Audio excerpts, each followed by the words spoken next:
జ్యోతిష శాస్త్రం ప్రకారం 2025వ సంవత్సరం ఫిబ్రవరి 11వ తేదీ మంగళవారం నుండి రాబోయే 10 రోజుల కాలం పాటు కన్యా రాశి వారు ఎటువంటి శుభ అశుభ ఫలితాలను పొందుతారో తెలుసుకోవాలంటే ఈ వీడియోని స్కిప్ చేయకుండా పూర్తిగా చూడండి. అలాగే బుధుడి యొక్క రాశి మార్పు యొక్క పరిణామాలు ఎలా ఉంటాయో కూడా చూద్దాం. ఈ ఫిబ్రవరి 11వ తేదీ మంగళవారం రోజు బుధుడు కుంభరాశిలోకి మారుతున్నాడు.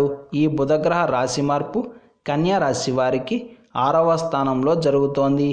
షష్టమ స్థానంలో బుధ సంచారం ఈ రాశి వారికి చక్కటి అనుకూలమైన మరియు యోగదాయకమైన ఫలితాలను అందిస్తోంది.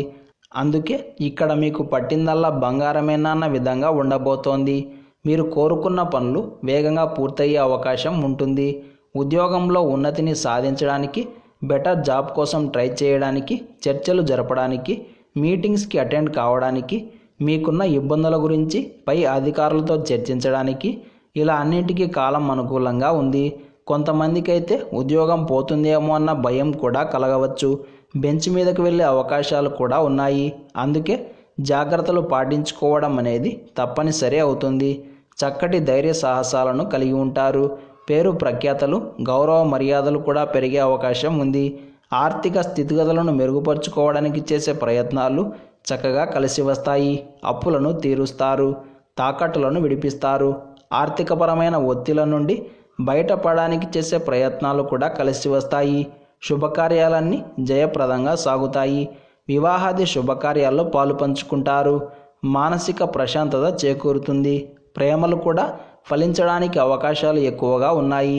మొత్తం మీద ఈ కాలమంతా కన్యా రాశి వారికి చక్కటి అనుకూలతలే అధికంగా ఉన్నాయి అని స్పష్టంగా చెప్పవచ్చు. భార్యాభర్తల మధ్య బాండింగ్ మరింతగా పెరుగుతుంది.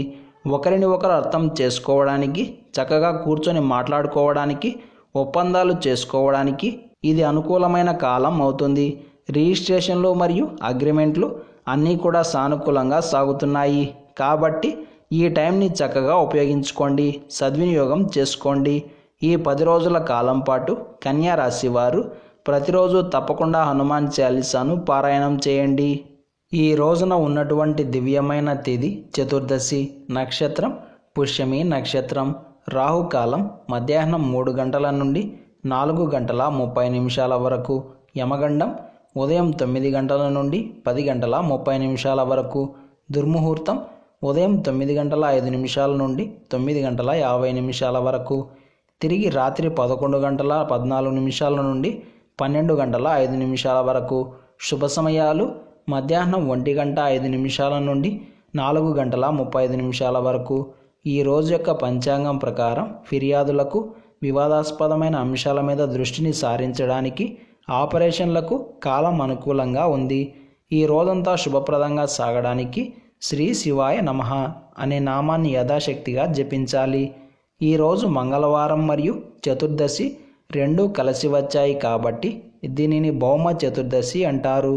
ఈ రోజున మీరు చేసే దానాలకు, స్నానాలకు విశేషమైన ప్రాముఖ్యత ఉంటుంది.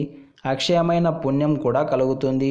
అలాగే ఈరోజు రాత్రివేళ పౌర్ణమి గడియలు ఉన్న కారణం చేత లలితా సహస్రనామ స్తోత్రాలను పారాయణం చేయాలి. ఈరోజు మనమంతా ఓం నమః చండికాయై నమః అనే మంత్రాన్ని పదే పదే జపిస్తూ ఉండాలి.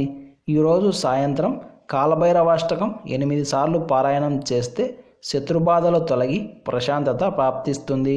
ఇలాంటి సమాచారం ప్రతిరోజు మీకు వీడియో రూపంలో అందాలంటే వెంటనే మా ఛానల్ని సబ్స్క్రైబ్ చేయండి.